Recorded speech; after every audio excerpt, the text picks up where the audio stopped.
Welcome back. اور اس حوالے سے آپ کو بتائیں کہ ارشد شریف کے قتل کے حوالے سے اپڈیٹ ہم آپ سے شیئر کرتے ہیں، جس میں یہ بتایا جا رہا ہے کہ ارشد شریف کا قتل، حقائق اور الزامات. ارشد شریف نے کن حالات میں پاکستان چھوڑا، دبئی پہنچنے اور کیوں کینیا گئے، ان تمام سوالوں کے جواب جاننے کے لیے دیکھیے خصوصی فیچر. شخص کا جنازہ ہے جو جیتے جی سچ کی تلاش میں رہا. پاکستان اور دنیا بھر میں لاکھوں دیکھنے اور سننے والوں کو ارشد شریف کا سلام. ناظرین، جو دیکھتا ہوں وہی بولنے کا عادی ہوں. اس شخص کو اپنے لوگوں سے محبت تھی، لوگوں نے بھی اسے محبت کا خراج دیا، عقیدت کے پھولوں سے آخری سلام پیش کیا. ان کو شاید زندگی میں خبر بھی نہ ہوگی کہ اہل وطن کو اس سے کتنی بے پایا محبت ہے. شہید زندہ ہوتے ہیں تو اب ارشد کو خبر ہو گئی ہوگی. اس کے لیے محبت ہی محبت، دعائیں ہی دعائیں. مجھے واقعی اتنا اندازہ نہیں تھا کہ پاکستانی قوم ہم سے اتنا پیار کرتی ہے. میں آج اسلام آباد ہائی کورٹ میں تھا اور جس طرح وکلا نے ہمارا ساتھ، ہماری بارس نے، ہمارے صحافی، مجھے واقعی اتنا یقین نہیں تھا. جدھر میں گیا ہوں لوگوں نے اتنا پیار دیا ہے، مجھے اس کا یقین نہیں تھا. اس سے ہماری ذمہ داری مزید بڑھتی ہے. شریف جن حالات کے نتیجے میں پاکستان سے گیا، اس کے بارے میں قیاس آرائیاں بھی کی جا رہی ہیں. ادھورا اور سرکاری سچ بھی بولا جا رہا ہے اور کہیں کہیں گمراہ کن پروپیگنڈا بھی کیا جا رہا ہے. سرکاری حلقے دعویٰ کر رہے ہیں کہ ارشد کو پاکستان میں کوئی خطرہ تھا ہی نہیں. وزیر داخلہ رانا ثناء اللہ نے ایک سے زائد بار دعویٰ کیا کہ ارشد شریف پاکستان میں محفوظ تھا. ایسے حالات یا خطرات قطعاً نہیں تھے. ارشد شریف صاحب جو ہے وہ ملک چھوڑ کے جاتے، وہ جانے پہ تیار نہیں تھے. انہیں مجبور کیا گیا کہ آپ وفاقی وزیر داخلہ کے اس دعوے کو حقائق اور دستاویز کی نظروں سے پرکھا جانا ضروری ہے، کیونکہ وہ ایک شہید کو مورد الزام ٹھہرا رہے ہیں کہ شاید اس نے اپنی موت اور جائے شہادت کا خود انتخاب کیا. شریف کسی وہم کا شکار نہیں تھا. وہ وقتاً فوقتاً اعلیٰ عدلیہ اور مقتدر اداروں کو خود سے متعلق خطرات سے آگاہ کرتا رہا تھا. 2022 کے آخری ہفتے میں ارشد شریف نے FIA اور دوسرے ریاستی اداروں کی جانب سے خود کو ہراساں کرنے پر اسلام آباد ہائی کورٹ سے رجوع کیا تھا. 22 اپریل چیف جسٹس اسلام آباد ہائی کورٹ نے FIA کو ارشد شریف کو ہراساں کرنے سے روک دیا. 12 مئی اسلام آباد ہائی کورٹ کے چیف جسٹس نے 26 تاریخ تک کے لیے اسٹے آرڈر دے دیا. 21 مئی 2022 ارشد شریف پر ریاستی اداروں کے خلاف بولنے کے الزام میں مختلف شہروں میں متعدد FIR درج کی گئیں. اس کے اوپر چمن سے لے کر گلگت تک FIR کاٹی جا رہی ہیں. تو آپ کا کیا خیال ہے، وہ کیا سوچے، وہ کیا کرے گا؟ از دس ناٹ تھریٹ انف؟ کیا آپ کو نہیں لگتا کہ یہ تھریٹ ہے؟ ارشد شریف صاحب کے خلاف FIR درج ہوتی رہی ہیں. وہ موجب بنی ہے ان کا باہر جانے کا، یا کوئی اور ان کو بار بار یہ بلا کے کہتا رہا ہے کہ آپ بھاگ جائیں. ایک فون کیا تھا رانا ثناء اللہ صاحب، آدھا سچ بولتے ہیں، ان کو کہیں آ کے پورا سچ بولیں. کیا بتایا تھا آپ نے FIR کے بارے میں ارشد شریف کو؟ یہ فی الحال ہم رانا صاحب پر چھوڑ دیتے ہیں. 22 مئی 2022 چیف جسٹس اسلام آباد ہائی کورٹ اطہر من اللہ نے ارشد شریف کو حفاظتی ضمانت دی. 23 مئی چیف جسٹس اسلام آباد ہائی کورٹ نے حکام کو ارشد شریف کی گرفتاری سے روک دیا. 12 جولائی ارشد شریف نے صدر پاکستان کو خط لکھ کر بتایا کہ اس کی جان کو خطرات ہیں. میں نے اس کے خط کے حوالے سے پرائم منسٹر صاحب کو خط لکھا کہ دیکھو یہ ان کی کنسرنز ہیں، تو سیکیورٹی کے حوالے سے ان چیزوں کو دیکھنا چاہیے. اسی دن ارشد شریف نے چیف جسٹس پاکستان کو بھی خط لکھا، انہیں اپنی زندگی کو لاحق خطرات کا بتایا، حفاظت کی درخواست کی. محترم چیف جسٹس صاحب، میں نے بھی آپ کو ایک خط لکھا تھا، پلان بنایا ہے مجھے مارنے کا، اور یہ پلاننگ کی ہے چند شرپسند عناصر نے. 15 جولائی صدر مملکت نے ارشد شریف کے حوالے سے وزیر اعظم کو خط لکھا. پرائم منسٹر صاحب سے کوئی اس کے بعد بات نہیں ہوئی، مگر یہ کہ مجھے کمیونیکیٹ یہ کیا گیا کہ جرنلسٹ کی سیکیورٹی کے حوالے سے تفکر ہے حکومت. ارشد شریف نے صدر مملکت کو لکھا خط وزیر اعظم، وزیر داخلہ، وزیر اطلاعات، وزیر دفاع اور سیکیورٹی اداروں کے سربراہوں کو بھی بھیجا تھا. ارشد شریف 22 سال سے انویسٹیگیشن رپورٹنگ کر رہا تھا، ڈیفنس بھی اس کی بیٹ تھی. میں اس وقت موجود ہوں شوال میں، میں اس وقت موجود ہوں تیرا ویلی میں، میں اس وقت موجود ہوں میران شاہ محمد ایجنسی میں موجود. اسے بہت سی ایسی باتوں کی جانکاری تھی جن کی ہوا عام لوگوں تو کیا بہت سے صحافیوں کو بھی نہیں لگتی تھی. اگر وہ اپنی زندگی اور سلامتی کے متعلق فکر مند تھا تو کیا اس کے پاس کوئی خبر، کوئی اطلاع نہیں ہوگی؟ ارشد نے ہر فورم کو ان خطرات سے آگاہ کیا، جہاں تک ممکن ہوا آواز اٹھائی، اور آپ رانا ثناء اللہ صاحب کہتے ہیں اسے کوئی خطرہ نہیں تھا۔ ایسے حالات یا خطرات قطعاً نہیں تھے ارشد شریف صاحب جو ہے وہ ملک چھوڑ کے جاتے۔ ارشد کے خدشات بے جان نہ تھے۔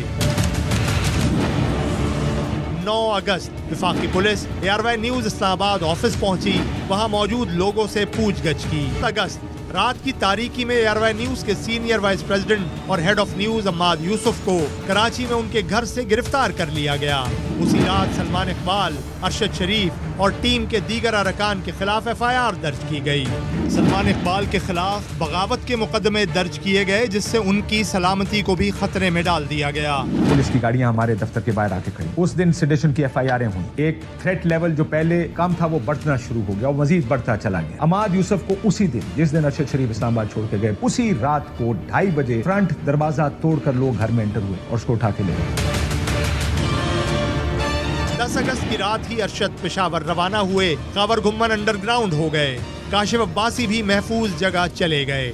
یہ وہ دن ہے جس دن ارشد نے اسلام آباد چھوڑا۔ 3 لوگ بیٹھے تھے اور فیصلہ کیا کہ تینوں شہر چھوڑ کے گئے۔ پاکستان نے متحدہ عرب امارات سے ارشد کی حوالگی کا مطالبہ کر دیا، مجبوراً اماراتی حکام کو ارشد کے ہوٹل جانا پڑا۔ 19 اگست کو اماراتی حکام ارشد شریف کے ہوٹل پہنچے، اسے کمرے سے لابی میں بلایا گیا۔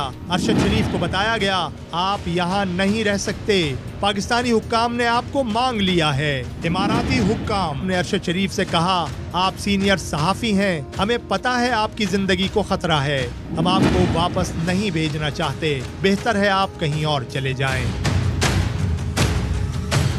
ارشد نے اس واقعے کے بارے میں کچھ دوستوں کو بتایا کہ اماراتی حکام کا رویہ بہت دوستانہ تھا، انہوں نے کسی قسم کی درستی کا مظاہرہ نہیں کیا، بلکہ انتہائی ہمدردانہ انداز میں خیر خواہانہ جذبات کا اظہار کیا۔ وہ بار بار یہ کہتے رہے کہ انہیں میری پوزیشن کا احساس ہے، اس لیے وہ مجھے پاکستانی حکام کے حوالے نہیں کرنا چاہتے، اور اسی لیے ان کا مشورہ ہے کہ میں کسی اور ملک چلا جاؤں۔ یہاں اس بات کی وضاحت ضروری ہے کہ ارشد کا ویزا ایکسپائر نہیں ہوا تھا، اس کا ویزا 18 اگست تک ویلڈ تھا۔ متحدہ عرب امارات کے قانون کے مطابق کوئی شخص ویزا ایکسپائر ہونے سے 1 دن پہلے بھی امارات میں داخل ہو جائے تو اسی ویزے پر 1 ماہ قیام کر سکتا ہے۔ اس طرح ارشد کا ویزا 17 ستمبر تک کے لیے قابل استعمال تھا، اور کم از کم ویزا ایکسپائر ہونے کی بنیاد پر بے دخل نہیں کیا جا سکتا تھا۔ اماراتی حکام کی ہدایت سے متعلق اطلاع ملنے پر 19 اگست کو ہی ARY انتظامیہ نے ارشد شریف کے لیے دوسرے ملکوں کے ویزے کی تگ و دو شروع کر دی۔ برطانیہ سمیت مختلف ملکوں کے سفارت خانوں سے رابطہ کیا گیا۔ ہم سب کوشش کر رہے تھے کہ اس کو برطانیہ کا ویزا مل جائے، جو کہ اس کو نہیں ملا۔ کو کینیا سے کہیں اور بھیجنے کی کوشش جاری رکھی گئی۔ اکتوبر کے مہینے میں 10 دن کے دوران 3 بار اماراتی ویزے کی درخواست کی گئی۔ ارشد کے اماراتی ویزے کی درخواست تینوں بار مسترد ہو گئی۔ ان کوششوں کے دستاویزی ثبوت موجود ہیں۔ شہادت سے کچھ دن پہلے ارشد شریف نے امریکہ میں ARY نیوز کے نمائندے جہازیب علی سے رابطہ کیا۔ کوشش کی گئی کہ ارشد شریف کو امریکہ کا ویزا مل جائے، لیکن یہ کوشش بھی کامیاب نہ ہو سکی۔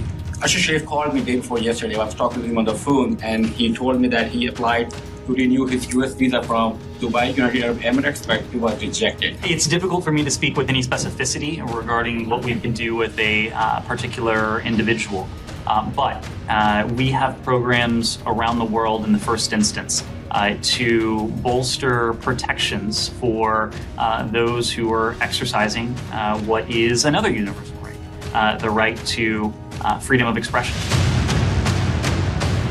وفاقی وزیر داخلہ ان تمام کوششوں کے باوجود یہ تاثر قائم کرنے کی بھونڈی کوشش کر رہے ہیں کہ ارشد کو کسی سازش کے تحت کینیا میں رکھا گیا۔ دبئی سے نکالا جانا اور اس کے بعد ان کو کینیا میں لازمی بھیجنا، کینیا جو ہے وہاں پہ بھجوانا جو ہے وہ اس سے بھی زیادہ امپورٹنٹ ہے۔ وزیر داخلہ رانا ثناء کیا انہی انگشت نمائیوں کے بلبوتے پر ارشد شریف کی شہادت کی گتھیاں سلجھائیں گے؟ کیا انہی قیاس آرائیوں کے زور پر اس کے گھر والوں اس کی ماں کو انصاف فراہم کریں گے؟ ARY سلمان اقبال یہ میرے ساتھ ایسے بازو تھے کہ میں لفظوں میں بیان نہیں کر سکتی۔ جہاں تک یہ اس کو پروٹیکٹ کر سکتے تھے، بہت پروٹیکٹ۔ ارشد کی شہادت کے بعد کینیا کی پولیس نے جس طرح پیسے بدلے اسے بھی نظر انداز نہیں کیا جا سکتا۔ پہلے تو فوری طور پر اسے مسٹیکن آئیڈینٹی یا شناخت کی غلطی کی بنیاد پر ہونے والا واقعہ قرار دیا گیا۔ بعد میں دعویٰ کیا گیا کہ گاڑی کے اندر سے بھی فائر کیا گیا، جس پر پولیس نے رد عمل میں گولیاں چلائیں۔ کینیا کی پولیس کا یہ دعویٰ بھی تھا کہ بچے کے اغوا کی اطلاع پر کارروائی کی گئی۔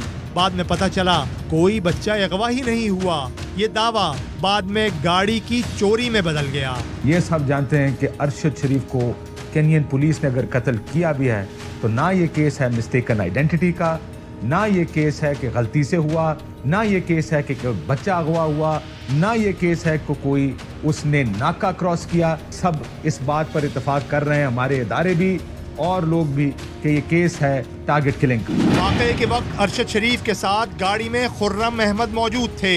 نیروبی میں ان کے میزبان وقار احمد تھے۔